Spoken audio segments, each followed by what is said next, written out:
എല്ലാവർക്കും നമസ്കാരം. നമ്മൾ മുമ്പ് ചെയ്തൊരു വീഡിയോയുടെ തുടർച്ചയാണ് കേട്ടോ ഇത്. അതിൽ വന്ന ചില കമൻറ്റുകൾ കണ്ടപ്പോഴാണ് ഇങ്ങനെയും കൂടെ ഒരു ചെറിയ വീഡിയോ ചെയ്തു വെച്ചേക്കാമെന്ന് തോന്നിയത്. സിംഗിൾ ലൈഫ് ജീവിക്കാൻ ആഗ്രഹിക്കുന്നവർക്ക് എന്നുള്ള രീതിയിൽ നമ്മളൊരു വീഡിയോ ചെയ്തിരുന്നു. അപ്പോൾ അതിൽ പലരും അവരുടെ നിഷ്കളങ്കത കൊണ്ട് ചോദിക്കുന്നതായിരിക്കും, ആരോഗ്യം നഷ്ടപ്പെട്ടാൽ എന്ത് ചെയ്യും? ആരോഗ്യം ഉള്ളിടത്തോളം കാലം ഇങ്ങനെയൊക്കെ പറയാം, വയസ്സായി കഴിഞ്ഞാൽ നിങ്ങളെ ആര് നോക്കും? ഇതൊക്കെയാണ് പലരുടെയും സംശയങ്ങളും അല്ലെങ്കിൽ ചോദ്യങ്ങളും. വയസ്സായി കഴിയുമ്പോൾ നിങ്ങളെ നോക്കാൻ വേണ്ടിയിട്ടാണോ ഇത്രയും കഷ്ടപ്പാടുകൾ സഹിച്ച് നിങ്ങൾ മക്കളെ വളർത്തുന്നത്? അതൊന്നുമല്ല, അതിൻ്റെ ഒരു ഗുണമായിട്ട് പറയുന്നുവെന്നേ ഉള്ളൂ. പക്ഷേ പാശ്ചാത്യ രാജ്യങ്ങളിലുള്ളവർ അല്ലെങ്കിൽ ഇപ്പോൾ യൂറോപ്പിൽ തന്നെയും ഒക്കെ എങ്ങനെയാണ്, വികസിതമായ മിക്ക രാജ്യങ്ങളിലും ആളുകൾ എങ്ങനെയാണ് മക്കളെ വളർത്തുന്നത് എന്നൊന്ന് പഠിച്ചു കഴിഞ്ഞാൽ ഇതിനുള്ള ഉത്തരമായി. അതാണ് പറയാൻ പോകുന്നത്. ഇവിടുത്തേതുപോലെയല്ല. ഒരു പ്രായമാകുന്നവരെ മാത്രമേ, ഒരു 18 വയസ്സാകുമ്പോൾ തന്നെ, അതിനൊക്കെ മുൻപേ തന്നെ ഇവർ പാർട്ട് ടൈം ആയിട്ടൊക്കെ ഓരോ ജോലികൾ ചെയ്ത് സ്വന്തമായി വരുമാനം ഉണ്ടാകും. 18 വയസ്സിനൊക്കെ മുമ്പേ തന്നെ വീട്ടിൽ നിന്ന് മാറുകയാണ്. അവർക്ക് പിന്നെ വീട്ടിൽ നിൽക്കാൻ മടിയാണ്. ഇപ്പോൾ നമ്മുടെ കേരളത്തിൽ ഒരു പ്രായം കഴിഞ്ഞ അല്ലെങ്കിൽ ഒരു +2 ഒക്കെ കഴിഞ്ഞ ഒരു ആൺകുട്ടിക്ക് പൊതുവെ വീട്ടിൽ കാശ് ചോദിക്കാനൊക്കെ കുറച്ച് മടിയൊക്കെ ഉണ്ടാവും. നമ്മൾ അവിടം വരെ എത്തിയിട്ടുള്ളൂ. പക്ഷേ അമേരിക്കയിലോ അല്ലെങ്കിൽ യൂറോപ്യൻ രാജ്യങ്ങളിലോ ഒക്കെ എങ്ങനെയാണ്? അവിടെ ആൺകുട്ടികളും പെൺകുട്ടികളും ഒരു പ്രായം കഴിഞ്ഞാൽ പിന്നെ അവരുടെ പേരൻസിൻ്റെ ഒപ്പം നിൽക്കില്ല. അവർക്കതൊരു നാണക്കേട് പോലെയാണ്. അവരെന്നെ വളർത്തി ഇത്രയും വലുതാക്കിയില്ലേ, ഇനി എനിക്ക് എൻ്റെ കാര്യമെങ്കിലും സ്വന്തമായിട്ട് നോക്കണം, അല്ലെങ്കിൽ അവരുടെ അടുത്ത് നിന്ന് ഇനിയും ഒരു ബാധ്യതയാകാതെ മാറണം എന്നുള്ളൊരു ചിന്തയാണ് അവിടെ. അത് മനസ്സിലാക്കാൻ ഒരൊറ്റ കാര്യം പറയാം. ഇങ്ങനെയുള്ള മിക്ക സ്ഥലങ്ങളിലും ഇവര് വീട്ടിൽ നിന്ന് മാറി കുറെ അധികം വർഷങ്ങൾ കഴിഞ്ഞിട്ട് ഒരു പരിപാടിയുണ്ട്. ഇവര് സ്വന്തമായി വെച്ച വീട് കാണിക്കാൻ വേണ്ടിയിട്ട് ഈ പേരൻസിനെ വിളിച്ചുകൊണ്ട് പോകുന്നതാണത്. ഒന്ന് ചിന്തിച്ചു നോക്കുക. അവിടെ എന്ന് പറഞ്ഞാൽ ഇപ്പൊ യൂറോപ്പില് നല്ലൊരു ഭാഗവും, ഒരു ആവറേജ് എടുക്കുകയാണെങ്കിൽ ഒരു 30% ആളുകളും ഇപ്പോൾ സിംഗിൾ ലൈഫാണ് ജീവിക്കുന്നത്. അതൊരു കാര്യം. ഇനി പലരും ഒന്നിച്ച് ജീവിക്കുകയും ഒരു കുട്ടിക്ക് ജന്മം കൊടുക്കാമെന്ന് തീരുമാനിക്കുകയും ചെയ്താൽ, ചിലർ ഒന്നിച്ച് ജീവിക്കും, പക്ഷെ സാമ്പത്തികം ആലോചിച്ചിട്ട് ഈ കുട്ടി കഷ്ടപ്പെടില്ല എന്നൊക്കെ ഉറപ്പുണ്ടെങ്കിൽ മാത്രമേ അവര് ഈ പരിപാടിക്ക് നിൽക്കൂ എന്നുള്ളതാണ്. അങ്ങനെ ഒരു കുട്ടി ഉണ്ടായാൽ കുടുംബത്തിൽ മാത്രമല്ല സമൂഹത്തിലും വളരെ കെയറിങ്ങോടെയാണ് അവരെ വളർത്തിക്കൊണ്ട് വരുന്നത്. നാട്ടിലേതുപോലെയല്ല, ഒരു സ്കൂൾ ബസ് ഒരിടത്ത് നിർത്തി കഴിഞ്ഞാൽ പിന്നെ ആ പരിസരത്ത് ഒരു വണ്ടി പോലും അനങ്ങില്ല, എത്ര തിരക്കില്ലാത്ത റോഡാണെങ്കിലും. കേരളത്തിൽ എങ്ങനെയാണ് സ്കൂൾ ബസ്സുകളൊക്കെ ഓടുന്നതെന്ന് നമ്മൾ കണ്ടുകൊണ്ടിരിക്കുന്നതാണ്. അവിടുത്തെ പേരൻസ് ഒക്കെ ഉദ്ദേശിക്കുന്നത്, അല്ലെങ്കിൽ അവരുടെ സംസ്കാരം ഇതാണ്, ഇവർക്കൊരു പ്രാപ്തി ആവുന്നത് വരെ മാത്രം വീട്ടിൽ നിന്ന് കാര്യങ്ങളൊക്കെ ചെയ്തു കൊടുക്കും. ഏറ്റവും കൂടിപ്പോയാൽ എഡ്യൂക്കേഷൻ ലോൺ എടുത്തു കൊടുക്കും. അതിൽ ലോണാണ് എടുത്തു കൊടുക്കുന്നത്. പാർട്ട് ടൈം ജോലിയൊക്കെ ചെയ്ത് തന്നെത്താനെ അടച്ചോളണം, അല്ലെങ്കിൽ ജോലിയൊക്കെ കിട്ടിയിട്ട് തന്നെത്താനെ അടച്ചോളണം എന്നുള്ള രീതിയിൽ. ഇത് മിക്കവാറും പേരൻസിൻ്റെ കയ്യിൽ കാശില്ലാഞ്ഞിട്ടല്ല, അതിനുശേഷം പേരൻസിനെ വിട്ടിട്ട് മക്കൾ പോവുകയാണ്. ഇപ്പൊ ഇവിടെയുള്ളവർ ചിന്തിക്കും, പിന്നെ എന്തിനാ ഇവര് മക്കളെ വളർത്തിയത് എന്ന് ചോദിക്കാം. അവിടെയാണ് ഈ പറയുന്ന വയസ്സായാൽ ആര് നോക്കുമെന്നുള്ള ചോദ്യത്തിന്റെ പ്രസക്തി. ഈ പറയുന്ന പേരൻസ് ജീവിതകാലം മുഴുവൻ മക്കൾക്ക് വേണ്ടി തന്നെ ജീവിച്ചുകൊണ്ടിരുന്നാൽ മക്കളുടെ ജീവിതവും മുരടിച്ചു പോവും, ഇവരുടെ ജീവിതവും മുരടിച്ചു പോകും എന്നുള്ളതാണ്. ഒരു 18 വയസ്സ് വരെ ആവുന്നവരെ പിള്ളേരെ നോക്കും. അത് കഴിഞ്ഞ് ഇവർ സമ്പാദിക്കുന്നത് മുഴുവൻ അവർക്ക് വേണ്ടി തന്നെയാണ്. അവിടെയാണ് ഏറ്റവും പ്രധാനപ്പെട്ട പോയിന്റ്. അവർ ഈ സമ്പാദിക്കുന്നതിന്റെ പ്രധാന ഉദ്ദേശം ഇതാണ്: തീരെ വയ്യാതായി കഴിയുമ്പോഴേക്കും അവരൊക്കെ ഓൾഡ് ഏജ് ഹോമിലേക്ക് മാറുകയാണ്. നമ്മുടെ ഇവിടുത്തേതുപോലെയുള്ള വൃദ്ധസദനം എന്ന് പറയുന്ന സെറ്റപ്പ് അല്ല അത്. അതൊരു തരത്തിലൊരു ക്ലബ്ബ് പോലെ, അല്ലെങ്കിൽ അവർക്ക് ഏറ്റവും ആനന്ദവും ഒക്കെ കിട്ടുന്ന സ്ഥലങ്ങളാണ്. വളരെ സ്റ്റാൻഡേർഡ് ആയിട്ടുള്ള ഓൾഡ് ഏജ് ഹോമുകളാണ്. അവിടെയൊക്കെ അവരെ പരിചരിക്കാൻ ആളില്ലാഞ്ഞിട്ടാണ് ഇവിടെ നിന്ന് ആളുകൾ പോയിട്ട് അവിടെ കെയർ ഹോമിലും മറ്റുമൊക്കെ ജോലി ചെയ്യുന്നത്. അപ്പോൾ ഈ ഓൾഡ് ഏജ് ഹോമിൽ നല്ലൊരു തുക കൊടുക്കേണ്ടതുണ്ട്. അത് സമ്പാദിക്കുവാൻ വേണ്ടിയിട്ടാണ് ഇവർ ഈ മക്കളെ പറഞ്ഞു വിട്ട അന്ന് മുതൽ പിന്നീട് ഇവരുടെ ശ്രമം. അങ്ങനെ അവരൊരു തുക സമ്പാദിക്കുന്നുണ്ട്, അതിനിടയിൽ ഇവർ യാത്രകൾ പോകുന്നുണ്ട്, ജീവിതം ആസ്വദിക്കുന്നുണ്ട്. അല്ലാതെ ഇങ്ങനെ മുണ്ട് മുറുക്കി കൊടുത്ത് പണിയെടുത്ത് ചാവുകയല്ല. തീരെ വയ്യാതാകുമ്പോൾ മാത്രം ഓൾഡ് ഏജ് ഹോമിലേക്ക് പോകും. അവിടെ അവരുടെ പ്രായത്തിലുള്ള ആളുകളൊക്കെ ഉണ്ട്, അവർക്ക് അവിടെ വിനോദങ്ങളുണ്ട്, അവരെ കൊണ്ട് പറ്റുന്ന രീതിയിലുള്ള യാത്രകൾ അവിടെയും സംഘടിപ്പിക്കാറുണ്ട്. പിന്നെ അവിടെ മരണം വരെ അവരവിടെ സുഖമായിട്ട് ജീവിക്കുകയാണ്. മക്കളെ ഇടയ്ക്ക് അപ്പോയിന്റ്മെന്റ് എടുത്തിട്ടാണ് പേരൻസിനെ വന്ന് കാണുന്നത്. ഇതിനിടയിൽ പേരൻസ് അങ്ങോട്ടോ അല്ലെങ്കിൽ മക്കൾ തിരിച്ചോ ഒക്കെ സഹായിക്കുന്നുണ്ടാകാം, പക്ഷെ അതൊരിക്കലും ഒരു ബാധ്യത പോലെ അല്ല. പിന്നെ ഈ പറയുന്ന പേരൻസ് ഒരുമിച്ചായിരിക്കും ഓൾഡ് ഏജ് ഹോമിലെന്നും കരുതരുത്. ഇവരെ മിക്കവാറും സെപ്പറേറ്റ് ആയിട്ടുണ്ടാകും, അല്ലെങ്കിൽ പുതിയൊരാളെ കണ്ടെത്തിയിട്ടുണ്ടാകും.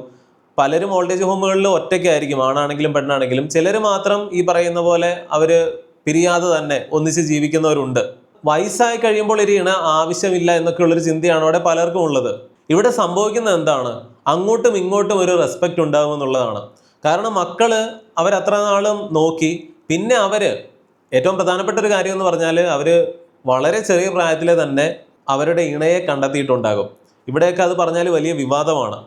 പല കാര്യങ്ങളും നമുക്കിവിടെ സങ്കല്പിക്കാൻ കഴിയാത്ത പല കാര്യങ്ങളും അവർ വളരെ ചെറിയ പ്രായത്തിലെ തന്നെ ചെയ്യുന്നുമുണ്ട്. അതെല്ലാം ശരിയാണോ എന്ന് ചോദിച്ചാൽ അല്ല, അതിൻ്റെതായ ചില പ്രശ്നങ്ങളുമൊക്കെ യൂറോപ്പിലെ പല രാജ്യങ്ങളിലുമൊക്കെ ഉണ്ട്. എങ്കിൽ പോലും നമ്മുടെ ഇവിടെയൊക്കെ 30-35 വയസ്സായി കഴിയുമ്പോഴാണ് കല്യാണം എന്ന് പറയുന്ന ഒരു പരിപാടി ഉണ്ടെങ്കിൽ അവിടുത്തുകാരൊക്കെ ഇത് കേട്ടാൽ ശരിക്കും തലകറങ്ങി വീഴും. അവരുടെ കാര്യം മലയാളികൾ കേൾക്കുമ്പോൾ ചിലർക്ക് ആശ്ചര്യമായിരിക്കാം, പക്ഷെ നമ്മുടെ കാര്യങ്ങൾ അവർ കേട്ടാൽ വിശ്വസിക്കില്ല എന്നുള്ളതാണ്. അപ്പോൾ ഇങ്ങനെ ഒരു ഗേൾ ഫ്രണ്ടിനെ ബോയ് ഫ്രണ്ടിനെ കണ്ടെത്തുന്നതുകൊണ്ടും കൂടെയാണ് അവർ വീട്ടിൽ നിന്ന് മാറുന്നത്. കാരണം ഒരു പ്രായമായി കഴിഞ്ഞിട്ട് ഗേൾ ഫ്രണ്ടോ ബോയ് ഫ്രണ്ടോ ആയില്ലെങ്കിൽ ഇവനോ അല്ലെങ്കിൽ ഇവൾക്കോ എന്തെങ്കിലും പ്രശ്നമുണ്ടോ എന്ന് വിചാരിച്ചിട്ട് അവിടെ സൈക്കോളജിസ്റ്റിനെ കാണിക്കുന്നത്, ഇവിടത്തേതുപോലെ അവൻ സൈക്കോളജിസ്റ്റിനെ കാണാൻ പോയാലും വട്ടായി എന്നുള്ള ഒരു ഇതൊന്നുമല്ല. നമ്മളിടയ്ക്ക് ഒരു ഫിസിഷ്യനെ കാണാൻ പോകുന്ന ഒരു ലാഘവത്തോടെയാണ് അവരൊക്കെ ഈ പരിപാടികൾ ചെയ്യുക. ഒരു കൗൺസിലിങ്ങിനൊക്കെ കൊണ്ടു ചെല്ലുക, എന്നിട്ട് എന്താണ് പ്രശ്നം, നിനക്ക് ഇഷ്ടപ്പെട്ട പെണ്ണിനെ ഒന്നും കണ്ടില്ലേ, ഇങ്ങനെയൊക്കെയുള്ള രീതിയിലുള്ള ഓരോ വിചിത്രമായിട്ടുള്ള കാര്യങ്ങളാണ് നമുക്ക്. എന്നിട്ട് പഠിച്ചുകൊണ്ടിരിക്കുമ്പോൾ തന്നെ അവിടുത്തെ ഒരു പ്രധാന പ്രശ്നം എന്ന് പറഞ്ഞാൽ മിക്കവരും ഈ പഠനം ഉപേക്ഷിക്കും. എന്നിട്ട് ഇവർ യാത്രകളൊക്കെ ചെയ്യുക, പാർട്ട് ടൈം ജോലി ചെയ്ത് ഓരോ കാര്യങ്ങളൊക്കെ ചെയ്യുക, കിട്ടുന്നത് മുഴുവൻ അടിച്ചു പൊളിച്ച് ജീവിക്കുക എന്നുള്ളതാണ്. അപ്പോൾ പഠനം ഒരു വഴിക്ക് ഇട്ടിട്ടുണ്ടാവും. പിന്നീട് ഇവർ ഒന്നിച്ച് ജീവിച്ച് പലപ്പോഴും ഒരു കുട്ടി ഉണ്ടാവുന്നു, അല്ലെങ്കിൽ കുറേ നാൾ കഴിയുമ്പോഴാണ് ഈ കുട്ടിക്കളി മാറിയിട്ട് അല്ലെങ്കിൽ യൗവനത്തിൻ്റെ ഒരു ചോരത്തിളപ്പൊക്കെ ഒന്ന് ആറിയിട്ട് ഇങ്ങനെ പോയാൽ പോരാ, കുറച്ച് സമ്പാദിക്കണം, സ്വന്തമായി പലതും വേണമെന്നൊക്കെ വെച്ചിട്ട് അവർ പിന്നീടാണ് പലപ്പോഴും ഗ്രാജുവേഷൻ എടുക്കാനായിട്ട് കോളേജുകളിലേക്കൊക്കെ വരുന്നത്. നമ്മളെക്കാളും കുറച്ചുകൂടെ ലേറ്റ് ആയിട്ടായിരിക്കും. എല്ലാവരും അങ്ങനെയാണെന്നല്ല പറഞ്ഞത്. എന്നിട്ട് അവരൊരു ജോലിയിലേക്കൊക്കെ പ്രവേശിക്കുന്നു. അതായത് കുടുംബജീവിതമൊക്കെ അവർ എന്നേ തുടങ്ങിയിട്ടുണ്ടാവും. ചിലർക്ക് കുട്ടികൾ ഉണ്ടായിട്ടുണ്ടാവും, ചിലർക്ക് കുട്ടികൾ ഉണ്ടായിട്ടുണ്ടാവില്ല. അപ്പോൾ ഇതേ കാര്യം തന്നെ ഇവരുടെ പേരൻസ് ഇവർക്കുണ്ടാകുന്ന കുട്ടികൾ എന്നുള്ള രീതിയിൽ ചിന്തിച്ചു നോക്കുക. അതായത് ആവശ്യത്തിന് മതി, നമ്മുടെ ഇവിടെ അനാവശ്യമായിട്ടാണ്. അപ്പോൾ ഇവിടെയുള്ള പിള്ളേരൊക്കെ ഭാഗ്യം ചെയ്തവരാണോ? പേരൻസ് ഇങ്ങനെ എത്ര വളർന്നാലും അല്ലെങ്കിൽ മക്കളുടെ കല്യാണം പോലും നടത്തി കൊടുക്കുന്നത് ഇവിടെ പേരൻസ് ആണ്. എന്ത് നാണക്കേടാണ് സത്യത്തിൽ. ഒരു 20 വയസ്സ് കഴിഞ്ഞിട്ട് അല്ലെങ്കിൽ 25 വയസ്സും ഒക്കെ കഴിഞ്ഞിട്ടും ആണിൻ്റെയും പെണ്ണിൻ്റെയും വിവാഹ കാര്യങ്ങൾ തീരുമാനിക്കുന്നതും അവർക്ക് വേണ്ട ചെലവുകൾ അല്ലെങ്കിൽ വിവാഹം നടത്തി കൊടുക്കേണ്ടതും ഒക്കെ പേരൻസ് ആണ്. അവർ പല കാര്യങ്ങളും തീരുമാനിക്കുക എന്ന് പറഞ്ഞാൽ ലജ്ജാവഹമാണ് സത്യത്തിൽ. പിന്നെ എന്തിനാണ് മനുഷ്യരിങ്ങനെ ജീവിക്കുന്നത്? ഇവിടെ ഭൂരിഭാഗം വീടുകളിലും ഈ പിള്ളേർക്ക് പേരൻസ് സ്വാതന്ത്ര്യം പോലും കൊടുക്കുന്നില്ല. കാരണം നിന്റെ കാര്യങ്ങളൊക്കെ നോക്കുന്നത് ഞാനാണെന്ന് പറഞ്ഞിട്ട് ഞാൻ പറയുന്നത് കേട്ടോളണം എന്നുള്ള രീതിയിൽ പട്ടാള ചിട്ടയിലാണ് പല വീടുകളിലും. അതിനേക്കാളും ഒക്കെ എത്രയോ ഭേദമാണ് ഈ പുറത്തുള്ള രാജ്യങ്ങളിലെ അല്ലെങ്കിൽ വികസിതമായ രാജ്യങ്ങളിലെ കുട്ടികൾക്കൊക്കെ. അവർക്ക് കുറെ കൂടെ സ്വാതന്ത്ര്യമുണ്ട്. പേരൻസിന് മക്കളോടും മക്കൾക്ക് പേരൻസിനോട് ബഹുമാനം ഉണ്ടായിരിക്കും. കാരണം എല്ലാവരും തന്നെ സ്വന്തം കാലിലാണ് നിൽക്കുന്നത്, എല്ലാവരും അവനവനും കൂടി വേണ്ടിയിട്ടാണ് ജീവിക്കുന്നത്. ഇവിടെ എങ്ങനെയാണ്? ഈ പറയുന്നത് പോലെ എല്ലാം മക്കൾക്ക് ചെയ്തു കൊടുത്ത് മക്കൾക്ക് വേണ്ടി തേഞ്ഞു തീരുന്ന ടയറുകൾ പോലെ ഇതിപ്പോൾ കുറെ പ്രാവശ്യമായി പറയുന്നു. ചിലർക്ക് ബോറടിക്കുന്നുണ്ടാവും, എങ്കിൽ പോലും അത് തന്നെയല്ലേ നടക്കുന്നത്. എന്നിട്ട് അവസാനം ഇതിനൊക്കെയുള്ള നന്ദി ഈ മക്കൾ കാണിക്കുന്നുണ്ടോ? അത് മാത്രം ഒന്ന് ചിന്തിച്ചു നോക്കുക. ഗുരുവായൂർ കൊണ്ടുപോയിട്ട് നട തള്ളുക, അത് പ്രാർത്ഥിക്കാൻ പോകുന്നതാണ്. ഇതാണ് വിശ്വാസം. നോക്കുന്നവർ തന്നെ എങ്ങനെയാണ് നോക്കുന്നത്? മരുന്നും കൊടുത്ത് ഭക്ഷണവും കൊടുത്ത് എവിടെയെങ്കിലും ഒന്ന് നോക്കുന്നുണ്ടെങ്കിൽ, എവിടെയെങ്കിലും ഇട്ടിട്ടുണ്ടെങ്കിൽ അതായി. അല്ലാതെ ഇവരെ ആരെയും അങ്ങേയറ്റം പൊന്നുപോലെ നോക്കുന്നൊന്നുമില്ല. പേരൻസ് എങ്ങനെയാണ് മക്കളെ നോക്കിയത്? പൊന്നുപോലെ തന്നെയല്ലേ, അല്ലെങ്കിൽ അതിനപ്പുറമല്ലേ? പക്ഷെ എത്ര മക്കൾ അതുപോലെ തിരിച്ച് ഇവരെ ഒന്ന് കെയർ ചെയ്യുന്നുണ്ട്? ഒരാളെങ്കിലും കാണുമോ? നിങ്ങളുടെ ചുറ്റും നോക്കുക. അപ്പോൾ ഇതിനു വേണ്ടിയിട്ടാണോ നിങ്ങൾ നിങ്ങളുടെ ജീവിതം ഹോമിച്ചത് എന്നുള്ളൊരു ചോദ്യമുണ്ട്. എല്ലാം അവരായിട്ട് കരുതിയിട്ട് അവരെ പൊന്നുപോലെ നോക്കിയിട്ട് അവർക്ക് വേണ്ടി നിങ്ങളോട് സമ്പാദ്യം മുഴുവൻ ചെലവഴിച്ചിട്ട് ആരോഗ്യം മുഴുവൻ നഷ്ടപ്പെടുത്തിയിട്ട് അവസാനം നിങ്ങൾക്ക് കിട്ടുന്നത് ഇത്തിരി കഞ്ഞിവെള്ളവും ഇത്തിരി ഭക്ഷണവും മരുന്നുമാണെങ്കിൽ ഇതിന് ഇവരുടെ ആവശ്യം എന്തായിരുന്നു? നിങ്ങളുടെ ജീവിതത്തിന്റെ ഒരു 10 വർഷം ഇതിനു വേണ്ടി മാറ്റി വെച്ചാൽ ആ പണം മതിയല്ലോ, എത്രയോ സുഖമായിട്ട് നിങ്ങൾക്ക് ജീവിക്കാം. അപ്പൊ നമ്മുടെ ചിന്താഗതികളൊന്നും ഈ വിചാരിക്കുന്നത് പോലെ അത്ര ശരിയൊന്നുമല്ല. മണ്ടത്തരമാണ് ഇവിടെ പലരും കാണിക്കുന്നത്. പാശ്ചാത്യ സംസ്കാരം എന്ന് പറഞ്ഞ് കളിയാക്കുകയും ചെയ്യും. അവരുടെ മോശം കാര്യങ്ങളൊക്കെ ഇവിടെ പഠിക്കുകയും ചെയ്യും. അവരുടെ നല്ല വശങ്ങൾ അല്ലെങ്കിൽ അവർ ബുദ്ധിപരമായിട്ട് എങ്ങനെയാണ് കാര്യങ്ങൾ ചെയ്യുന്നത് എന്ന് നോക്കിയിട്ട് ആ രീതിയിലേക്ക് കേരളവും മാറേണ്ടതുണ്ട്. ഒരു പ്രായം വരെ മാത്രം പിള്ളേരെ നോക്കുക. കേരളത്തിലുള്ള എല്ലാ കുടുംബങ്ങളും ഇങ്ങനെ ചെയ്തു കഴിഞ്ഞാൽ എന്ത് സംഭവിക്കും? ഒരു +2 കഴിഞ്ഞ ഉടനെയൊക്കെ തന്നെ ഈ പറയുന്ന പിള്ളേരെല്ലാം എന്തെങ്കിലും ഒരു പാർട്ട് ടൈം ജോലിയായിട്ട് പലതും ചെയ്യാനായിട്ട് ഇറങ്ങും. അത് ഇവിടുത്തെ സാധാരണ ജോലികളും അവർ ചെയ്യും. സ്ഥിരമായിട്ട് ചെയ്യാനല്ല പറഞ്ഞത്, പാർട്ട് ടൈം ആയിട്ട് ചെയ്താൽ മതി. ഇടയ്ക്കൊക്കെ വിദേശത്ത് പോയിട്ട് ഇതൊക്കെ ചെയ്യാൻ എല്ലാവരും റെഡിയാണല്ലോ. അങ്ങനെ വരുമ്പോൾ ഇവിടെ ഈ അന്യസംസ്ഥാന തൊഴിലാളികൾ 10-40-50 ലക്ഷം ആളുകൾ വന്ന് നിൽക്കേണ്ട സാഹചര്യം ഉണ്ടാവില്ല. ഈ പണം മുഴുവൻ കേരളത്തിൽ തന്നെ കിടന്ന് കറങ്ങും, പുറത്തേക്ക് പോവില്ല. ഇവിടുത്തെ ദാരിദ്ര്യം വരെ മാറും. കാരണം ഇവിടുത്തുകാർ പണിയെടുക്കാൻ തയ്യാറല്ല, തൂമ്പ എടുക്കില്ല, സെൽഫി മാത്രമേ എടുക്കുകയുള്ളൂ ഇപ്പോൾ ഉള്ള പിള്ളേര്. ഇപ്പോഴത്തെ ഒരു അത്യാവശ്യം മുതിർന്ന തലമുറയൊക്കെ നോക്കുക, ഇവരൊക്കെ വളരെ പിള്ളേരായിരിക്കുമ്പോൾ തന്നെ നല്ല രീതിയിൽ പണിയെടുത്തിട്ടുള്ളവരാണ്. അങ്ങനെ അല്ലാത്തവർ ഒരാൾ പോലും ഉണ്ടാകാൻ സാധ്യതയില്ല. അല്ലെങ്കിൽ നിങ്ങൾ നിങ്ങളുടെ പേരൻസിനോടോ ഒക്കെ അന്വേഷിച്ച് നോക്കുക. ഇതുപോലെ ആയിരുന്നില്ല. ചിലർ ഞങ്ങൾ കഷ്ടപ്പെട്ടതുപോലെ മക്കൾ കഷ്ടപ്പെടാതെ ഇരിക്കട്ടെ എന്നുള്ള രീതിയിലാണ് ലാളിച്ച് വഷളാക്കുന്നത്. പക്ഷെ ഇതൊക്കെ എങ്ങനെയാണ് അവനവന് തന്നെയും മറ്റുള്ളവർക്കുമൊക്കെ ശാപമായിട്ട് മാറുന്നത്? ഉദ്ദേശശുദ്ധി നല്ലതായിട്ട് കാര്യമില്ല, പ്രവൃത്തിയും നല്ല ഫലം ഉണ്ടാക്കുന്നതായിരിക്കണം. ഇന്ന് ബേസിക് വിദ്യാഭ്യാസം കഴിഞ്ഞ ഉടനെ തന്നെ ആളുകൾക്കൊക്കെ ഇതേ പാശ്ചാത്യ രാജ്യങ്ങളിലേക്ക് പോകണം. അവരുടെ സംസ്കാരം ഇവിടെ വേണ്ട, ഇവിടെ നമ്മുടേതായ രീതിയിൽ നമ്മൾ ഓടിക്കാമെന്നായിരിക്കുമല്ലോ ഇപ്പൊ പലരും വിചാരിച്ചു വെച്ചിരിക്കുന്നത്.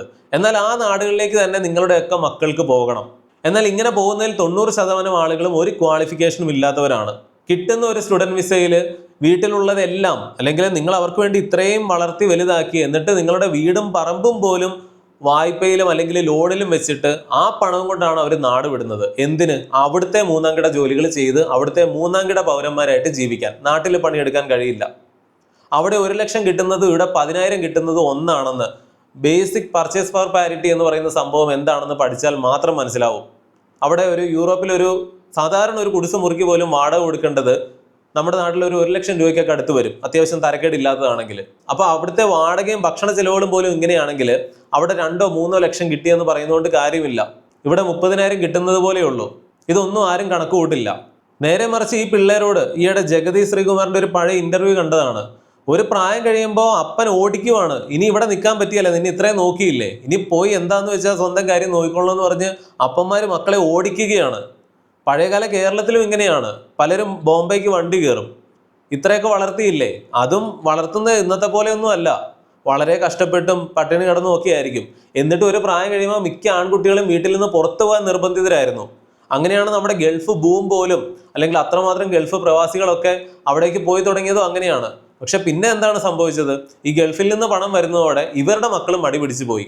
ഇവര് പണിക്കിറങ്ങുന്ന പ്രായം വൈകി വന്ന് ഇപ്പോൾ ഈ പറയുന്ന പോലെ കല്യാണമാണെങ്കിലും ജോലിയാണെങ്കിലും സ്വന്തം വരുമാനമാണെങ്കിലും ഒക്കെ കുട്ടിക്കാലം മാത്രമല്ല യൗവനവും കൂടി കഴിഞ്ഞിട്ടേ ഉള്ളൂ എന്നുള്ളൊരവസ്ഥയാണ്. ഇതൊക്കെ കൊണ്ട് തന്നെയാണ് കേരളം പുറകോട്ട് പോകുന്നത്. അല്ലാതെ ഭരിക്കുന്നവരുടെ മാത്രം പിടിപ്പുകേടൊന്നും അല്ല. ഭരിക്കുന്നവർ മാത്രമല്ല, നാട്ടുകാരും കണക്കാണ്. പുതിയ തലമുറയോട് ഇവിടെ പണിയെടുക്കാൻ പറയൂ, സ്ഥിരമായിട്ട് ചെയ്യണ്ട, സാധാരണ ജോലികൾ ചെയ്ത് പിന്നീട് അവർ വലിയ ജോലികളിലേക്ക് മാറട്ടെ. യൂറോപ്പിൽ പലയിടത്തും പറയുമല്ലോ ഏത് ജോലിക്കും അതിൻ്റെതായ അന്തസ്സുണ്ടെന്ന്. എങ്ങനെയാണ് ആ അന്തസ്സ് വന്നത്? അവിടെ ഏത് സാധാരണ ജോലിയും ചെയ്യുന്നതൊക്കെ വളരെ പ്രായം കുറഞ്ഞ ആളുകളാണ്. അവർക്കറിയാം അവർ ഈ പണിയും ചെയ്ത് ജീവിതകാലം മുഴുവൻ നിൽക്കാൻ പോവുകയല്ല, പഠിക്കുന്നവനായിരിക്കും അല്ലെങ്കിൽ ഇടയ്ക്ക് ഇത് ചെയ്യുന്നതായിരിക്കും. കേരളത്തിലും ഇതേ സാഹചര്യം വരണം. ഒരു ദിവസം പണിതാൽ 1000 രൂപയിലധികം കൂലി കിട്ടുന്ന കേരളത്തിൽ, ഇന്ത്യയിൽ വേറെ ഒരു സ്ഥലത്തും ഇല്ല. അതുകൊണ്ടാണ് ഇത്രയും അന്യസംസ്ഥാന തൊഴിലാളികൾ ഇവിടെ വന്ന് നിൽക്കുന്നത്. എന്നിട്ടും ഇവിടെ പണിയെടുക്കാൻ നമുക്ക് കഴിയില്ല. എന്തിനെങ്കിലും ഒക്കെ കുറ്റം പറഞ്ഞുകൊണ്ട് കുറെ അനാവശ്യമായിട്ടുള്ള വിവാദങ്ങളുടെയും പുറകെ പോകാൻ മാത്രമേ ഇവിടുത്തെ ഏത് തലമുറയ്ക്കും താല്പര്യമുള്ളൂ. കേരളത്തിലെ പണം മുഴുവൻ കുറെ അന്യ സംസ്ഥാനങ്ങളിലേക്ക് പോകുന്നു, അതും പോരാണ്ട് കുറെ യൂറോപ്പിലേക്കും പോകുന്നു. പിന്നെ കേരളം എങ്ങനെ സാമ്പത്തികമായിട്ട് തകരാതിരിക്കും? മനുഷ്യൻ ഇതുപോലെയൊക്കെ മാറി മറിഞ്ഞിട്ട് അധികം കാലമൊന്നും ആയില്ല. ഒരു BC 10,000 വർഷങ്ങൾക്ക് മുമ്പുള്ള കാലഘട്ടം എടുത്താൽ പോലും ഒരു മനുഷ്യന്റെ ശരാശരി ആയുസ് എന്ന് പറഞ്ഞാൽ 25 വയസ്സ്, കൂടിപ്പോയാൽ 30 വയസ്സൊക്കെയാണ്. പലരും പറഞ്ഞാൽ വിശ്വസിക്കില്ല. ഈ അടുത്ത കാലത്ത് വരെ ലക്ഷക്കണക്കിന് വർഷങ്ങളായി മനുഷ്യന്റെ കഥ തുടങ്ങിയിട്ട്. അതിലൊരു 10,000 വർഷങ്ങൾക്ക് മുമ്പ് എടുത്താൽ പോലും 30 വയസ്സ് വരെയൊക്കെയാണ് ഒരു മനുഷ്യൻ ആവറേജ് ജീവിക്കുക. കുറച്ച് പേര് കുറെ കാലം ജീവിക്കുമായിരിക്കും. അപ്പൊ അങ്ങനെ നോക്കിയാൽ ഇന്നത്തെ മനുഷ്യൻ ഒരു 30 വയസ്സാകുമ്പോഴേ പണ്ടത്തെ മനുഷ്യന്റെ അവസ്ഥ അനുസരിച്ച് അവന്റെ ജീവിതകാലം തന്നെ കംപ്ലീറ്റ് ആയി. ബാക്കിയൊക്കെ ബോണസാണ്. പക്ഷെ ഇവിടെ ഇപ്പൊ അതും കഴിഞ്ഞിട്ടാണ് പണിയെടുക്കാനും വരുമാനം ഉണ്ടാക്കാനും തുടങ്ങുകയുള്ളൂ. അതുവരെ പഠിത്തമാണ്. എന്താണ് ഇതിനു മാത്രം പഠിക്കുന്നത്? അനാവശ്യമായിട്ടുള്ള സദാചാര ചിന്തകൾ. ഒരു പെൺകുട്ടിയോട് മിണ്ടാനോ ആൺകുട്ടിയോട് മിണ്ടാനോ ഒക്കെ എത്ര വയസ്സാകണമെന്നാണ് ഇവിടുത്തെ പേരൻസ് പറയുന്നത്? അവരെ അവരുടെ വഴിക്ക് വിടുക. ഈ പറയുന്നത് പോലെ അതാണ് ഏറ്റവും നല്ലൊരു വഴി. ഇങ്ങനെ പ്രായപൂർത്തിയാകുമ്പോൾ തന്നെ പ്രണയിക്കാനും ഒന്നിച്ച് ജീവിക്കാനും ഒക്കെ നിങ്ങൾ അവരെ അനുവദിക്കുകയാണെങ്കിൽ അവർക്കും അത് നല്ലതാണ്, നിങ്ങൾക്കും അത് നല്ലതാണ്. നിങ്ങളിപ്പോൾ ജീവിക്കുന്ന ജീവിതത്തിന്റെ പകുതി കഷ്ടപ്പാട് ഉണ്ടാവില്ല പിന്നീട്. കാരണം ഇവരുടെ കാര്യം നോക്കിക്കോളും. കാരണം അവർക്കൊരു ഫാമിലിയായി, ഉത്തരവാദിത്തമായി. നാട്ടിലെ പേരൻസ് പിള്ളേർക്ക് വേണ്ടി ദഹിച്ചില്ലാതാവുകയും ചെയ്യും. എന്നിട്ട് അവസാന കാലത്ത് നിങ്ങളൊക്കെ ഒന്നും സമ്പാദിച്ചു വെച്ചില്ലല്ലോ, ഞാൻ ഈ കിടന്ന് കഷ്ടപ്പെടുകയല്ലേ എന്നുള്ള പരാതികളായിരിക്കും നിങ്ങൾ ബാക്കി കേൾക്കുക. ദീർഘകാലം നിങ്ങൾ ഇവരെ നോക്കി ഇവർക്കൊക്കെ ഒരു ജോലി കിട്ടി വരുമാനം കിട്ടുമ്പോൾ തന്നെ പിന്നെ എന്താ സംഭവിക്കുന്നത്? ഇവിടെ എഡ്യൂക്കേഷൻ ലോൺ എടുത്തിട്ടായിരിക്കും പഠിക്കുന്നത്. ജോലി കിട്ടിയാൽ ആദ്യത്തെ ഉദ്ദേശം എന്ന് പറഞ്ഞാൽ ഈ വിദ്യാഭ്യാസ ലോൺ അടച്ചു തീർക്കുക എന്നുള്ളതായിരിക്കും. പിന്നെ ഒന്ന് സ്റ്റേബിൾ ആകുമ്പോൾ അല്ലെങ്കിൽ അതിനു മുമ്പേ തന്നെ ഒരു 2 വീലർ എന്തായാലും എടുക്കും, പ്രൊമോഷൻ കിട്ടുമ്പോൾ ഒരു കാർ എടുക്കും. ഇതൊക്കെ ലോണിലായിരിക്കും, ഇതൊക്കെ EMI ആയിട്ട് അടച്ചുകൊണ്ടിരിക്കുകയായിരിക്കും. പിന്നെ കല്യാണത്തിന്റെ സമയമായി വീട് വേണം, ഹോം ലോൺ എടുക്കും. കിട്ടുന്നത് മുഴുവൻ EMI ആയിട്ടും പലിശ അടവുമായിട്ടും പോവുകയായിരിക്കും. ഭാവി എന്താണ് ആർക്കും അറിയില്ല. ജോലി ഉപേക്ഷിക്കുക എന്ന് പറഞ്ഞാൽ ഒരിക്കലും നടക്കില്ല. മേലുദ്യോഗസ്ഥൻ എന്തൊക്കെ പറഞ്ഞാലും എത്ര ചീത്ത കേട്ടാലും നിങ്ങൾ അടിമയെ പോലെ പണിയെടുക്കും. കാരണം നിങ്ങളൊരു ട്രാപ്പിലാണ്. ഇവരുടെയൊക്കെ ജീവിതം ലോൺ അടച്ചു തീർക്കാൻ വേണ്ടി മാത്രമുള്ളതാകുന്നു. ഇങ്ങനെയാണോ ജീവിക്കേണ്ടത്? ഭൂരിഭാഗം ആളുകളുടെ ജീവിതം ഇങ്ങനെയൊക്കെ തന്നെയാണ്. നിങ്ങൾ നിരീക്ഷിച്ച് നോക്കുക. നമ്മുടേതിനേക്കാൾ ഭേദമാണെങ്കിലും ഇങ്ങനെയുള്ള പല പ്രശ്നങ്ങളും യൂറോപ്പിലും ഉണ്ട്. സാമ്പത്തികമായിട്ടുള്ള ഒത്തിരി പ്രശ്നങ്ങൾ. അതുകൊണ്ടാണ് അവിടെ പലരും, അതുകൊണ്ടും കൂടിയാണ് സിംഗിൾസ് ആയിട്ട് അവിടെ ഇപ്പൊ ജർമ്മനിയിൽ 40% ആളുകൾ, US അത്രയും തന്നെ ആളുകൾ. നിസ്സാര കാര്യമല്ല ഇത്. ജപ്പാനും സൗത്ത് കൊറിയയും ഒക്കെ ഇപ്പോൾ കല്യാണം കഴിക്കുന്നവരെക്കാൾ കൂടുതൽ സിംഗിൾസ് ആണ്. എന്തുകൊണ്ടാണ് ഇങ്ങനെ ചെയ്യുന്നത്? വിവാഹം എന്നൊക്കെ പറയുന്നത് വേണം, ഇതൊന്നും എതിരാണെന്നൊന്നും അല്ല. അല്ലെങ്കിൽ എനിക്കിത് പറയാനുള്ള യോഗ്യതയുണ്ടോ എന്നൊന്നും ചിന്തിക്കരുത്. തീർച്ചയായിട്ടും നമ്മൾ വിവാഹം കഴിക്കും, കുട്ടികളുണ്ടാകും. പക്ഷെ ഇതിൻ്റെയൊക്കെ ഒരു മാനദണ്ഡങ്ങൾ, നിങ്ങൾക്ക് അതിനുള്ള സാമ്പത്തികമായിട്ടുള്ള ചുറ്റുപാട്, മാനസികമായിട്ടുള്ള ചുറ്റുപാട്, ഇതൊക്കെ ഉണ്ടോ എന്നും കൂടെ അന്വേഷിക്കണം. പിന്നെ വീഡിയോ അവസാനിപ്പിക്കുമ്പോൾ ഇന്ന് കേരളത്തിൽ കണ്ടുവരുന്ന ഒരു കാര്യം പറയട്ടെ. വയസ്സാകുമ്പോൾ പിള്ളേർ നോക്കുമെന്ന് പറയുന്ന മിക്ക പേരൻസും നിങ്ങളുടെ വീട്ടിൽ പിള്ളേരെ ബാക്കി ഉണ്ടോ എന്ന് കൂടി ഒന്ന് അന്വേഷിക്കുന്നത് നല്ലതാണ്. എല്ലാവരും പുറത്തായിരിക്കുമല്ലോ ഈ വീഡിയോ കാണുന്ന പലരും. അപ്പോൾ നിങ്ങൾ എന്തിനാണ് ഈ പിള്ളേരെ വളർത്തിയത്? വയസ്സാം കാലത്ത് നോക്കാൻ അവരില്ലല്ലോ. ഇന്ന് കേരളത്തിലെ മിക്ക വീടുകളും ശൂന്യമാണ്. പ്രത്യേകിച്ച് ഈ പറയുന്ന പത്തനംതിട്ട, കോട്ടയം, തൃശ്ശൂർ, എറണാകുളം, ഇങ്ങനെ ഒരുപാട് ജില്ലകളുണ്ട്. പല വീടുകളും കാട് പിടിച്ച് കിടക്കുകയാണ്. കാരണം ഈ പ്രായമായ പേരൻസ് മരിച്ചു പോയി കഴിഞ്ഞാൽ പിന്നീട് അതങ്ങനെ കിടക്കുകയാണ്. ഇപ്പം നാട്ടിലെ പ്രോപ്പർട്ടിയൊക്കെ വിറ്റ് അങ്ങോട്ട് കൊണ്ടുപോകാനായിട്ട് ഒരുപാട് റെസ്ട്രിക്ഷൻസ് ഒക്കെ വരുന്നുണ്ട്. വയസ്സായാൽ ആര് നോക്കും? ആരോഗ്യമുള്ളിടത്തോളം കാലം ഇതൊക്കെ പറയാമെന്നൊക്കെ പറയുന്ന ആളുകൾ ചിന്തിക്കുക. ഇങ്ങനെ പറയുന്ന മിക്കവരുടെയും മക്കള് വിദേശത്തായിരിക്കുമല്ലോ. അവരവിടെ രണ്ടാം തരക്കാരായിട്ട് കഷ്ടപ്പെട്ട് ജീവിക്കുന്നു. നിങ്ങളാകട്ടെ അതിലും അധികം കഷ്ടപ്പെട്ട് ജീവിക്കുന്നു. കാരണം മക്കൾ അടുത്തില്ല. പിന്നെ നിങ്ങൾ എന്തിനാണ് കല്യാണം കഴിച്ചത്, കുട്ടികളെ വളർത്തിയതും ഒക്കെ?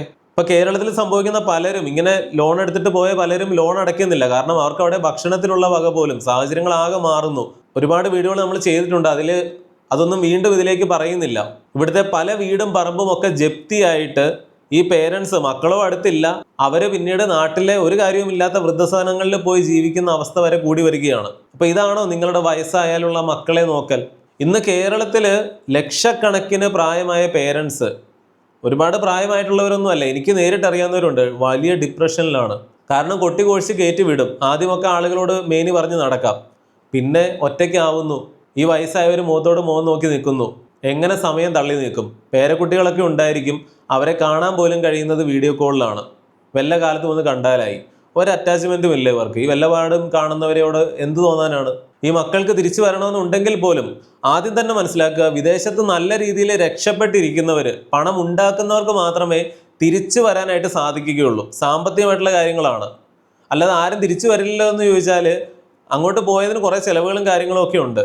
തിരിച്ചു വരണമെങ്കിൽ അതുപോലെ അവിടെ സെറ്റപ്പ് ആയിരിക്കണം. അങ്ങനെ വരുന്നവർ വളരെ കുറച്ചേ ഉള്ളൂ. ഗൾഫ് പോലെ അല്ല യൂറോപ്പ്. അല്ലാതെ അവർ പുറത്താന്ന് പറയുമ്പോൾ അവരങ്ങ് അടിച്ചു പൊളിച്ച് അവിടെ ഒന്നുമല്ല. ഇവിടത്തെക്കാളും കഷ്ടപ്പെടുകയാണ്. ഇവിടെ കഷ്ടപ്പെടുന്നവരുടെ 10 ഇരട്ടി കഷ്ടപ്പെടുകയാണ് അവിടെ. ഇവിടെ ഒന്നുമില്ലെങ്കിലും സ്വന്തം നാടാണ്, അഭിമാനമുണ്ട്. അവിടെ അതുമില്ല. ഇന്ത്യക്കാരോടൊക്കെയുള്ള മനോഭാവം എന്താണെന്ന് പറഞ്ഞാൽ ഈ പൊങ്ങച്ചൻ ടീമുകൾ പറയുന്നതല്ല വസ്തുത. നിങ്ങൾ യൂറോപ്പിലൊക്കെ നല്ല സെറ്റിൽഡായി ഇരിക്കുന്ന, നല്ല പ്രൊഫൈലൊക്കെ ജീവിക്കുന്ന ആളുകളോട് ചോദിച്ചു നോക്കുക, അവർ സത്യം പറഞ്ഞു തരും. അല്ലാതെ ഈ ഒരു കാര്യവും ഇല്ലാതെ പോയി നിൽക്കുന്നവരാണ് ഈ ജാടവർത്തമാനങ്ങൾ മുഴുവൻ പറഞ്ഞ് ബാക്കിയുള്ളവരെയും കൂടെ കുഴിയിൽ ചാടിക്കുന്നത്. ഇനി വയസ്സാകുമ്പോൾ മക്കൾ നോക്കും, ഞാൻ കൊടുത്ത സ്നേഹമൊക്കെ ഇവരങ്ങ് തിരിച്ചു തരും എന്നുള്ള രീതിയിൽ മഹത്തായ ആർഷഭാരത സംസ്കാരമൊക്കെ അനുസരിച്ച് മക്കളെ നോക്കിയവർ, നിങ്ങൾ വയസ്സായി കഴിയുമ്പോൾ മക്കൾ നിങ്ങളെ നോക്കുന്നുണ്ടോ? അല്ല. വയസ്സായി കഴിയുമ്പോൾ നിങ്ങൾ നിങ്ങളുടെ മക്കളുടെ മക്കളെയാണ് നോക്കുന്നത്. നിങ്ങളുടെ ആരോഗ്യം പോയി കഴിയുമ്പോഴാണ് നിങ്ങൾ ഏറ്റവും അധികം കഷ്ടപ്പെടുന്നത്. പണിയെടുത്തിട്ട് മക്കളെ വളർത്തി വലുതാക്കി, പലരും അവരെ കല്യാണവും കൂടി കഴിപ്പിച്ചയച്ച് എല്ലാം കഴിഞ്ഞ് ഒന്ന് വിശ്രമിക്കട്ടെ എന്നും പറഞ്ഞിട്ട് ഒന്ന് ഇരിക്കുമ്പോഴായിരിക്കും പുതിയ ഒരു പരിപാടി തുടങ്ങുന്നത്, പേരക്കുട്ടികൾ. അവരെ നോക്കേണ്ടതും ഈ വയസ്സായ നിങ്ങളാണ്. നിങ്ങൾ ജീവിതകാലം മുഴുവൻ ഇങ്ങനെ പണിയെടുത്ത് ചാവുന്ന ചണ്ടികളായി മാറുകയാണ്. നിങ്ങൾ അർഹിക്കുന്നതൊന്നും നിങ്ങൾക്ക് ലഭിക്കുന്നില്ല, ബഹുമാനം ലഭിക്കുന്നില്ല. നിങ്ങൾ ജീവിച്ചതും ത്യാഗം സഹിച്ചതും കഷ്ടപ്പാടുകളും നിങ്ങളുടെ മൂല്യങ്ങളും ഒക്കെ മക്കൾക്ക് വേണ്ടിയിട്ടായിരുന്നു. എന്നാൽ അതിൻ്റെ 100-1 പല പേരൻസിനും തിരിച്ച് ലഭിക്കുന്നില്ല. പുതിയ ജനറേഷന് വേണ്ടിയിട്ടാണ് ഇത് സംസാരിക്കുന്നതെന്ന് പലർക്കും തോന്നും. ഒന്നുമല്ല. ഇവിടെ പ്രായമായി കഷ്ടപ്പെടുന്ന, ഇങ്ങനെ നരകിച്ച് ജീവിക്കുന്ന ഒരുപാട് പേരൻസ്, അവരോടുള്ള സഹതാപമാണ് യഥാർത്ഥത്തിൽ ഈ വീഡിയോയുടെയൊക്കെ ഒരു അന്തസത്ത എന്ന് പറയുന്നത്.